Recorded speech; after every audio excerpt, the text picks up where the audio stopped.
What if I told you that games are not a modern invention? Long before phones, video games, and even proper sports fields, early humans were already finding ways to have fun. But what kind of games could people play when they had almost nothing? Imagine living thousands of years ago. There were no televisions, no internet, no toys from a store, and no gaming consoles. Life was mostly about finding food, staying warm, and staying safe. But humans were not working every minute of the day. They also needed fun, friendship, and a way to relax. So yes, primitive humans almost certainly played games. Some of the earliest games were probably very simple. People could throw stones at targets, race each other, jump, wrestle, or compete to see who was stronger or faster. These activities needed almost no equipment. And here is something interesting. Games were not only for adults. Children could play with sticks, stones, bones, shells, or anything else they found around them. A simple stone could become a target. A stick could become a toy. Even chasing each other could turn into a game. But humans didn't just play physical games. Archaeologists have discovered evidence of very old gaming objects. One famous example is the royal game of an ancient board game from Mesopotamia that is more than 4,000 years old. It had a board,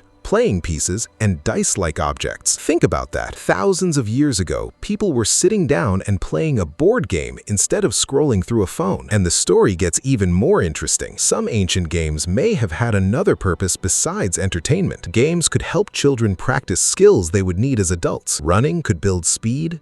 Throwing could improve accuracy. Wrestling could build strength. Strategy games could help people practice thinking and decision-making. So playing could actually help humans prepare for real life. Imagine a group of young hunters practicing throwing objects at a target. They might be having fun, but at the same time, they were improving a skill that could one day help them find food. And children probably learned many games simply by watching adults. One person starts a game, another joins. Soon, everyone knows the rules. No instruction manual, no app, no internet connection. Just people teaching other people. But here's the biggest mystery. What were the very first human games? We may never know. Games made of wood, leaves, dirt, or other natural materials could disappear completely over thousands of years. A game could have been played for generations without leaving a single trace behind. So, when we think about primitive humans, we often imagine hunting, fighting, and surviving. But they were human, just like us. They laughed, they competed, they played with their children,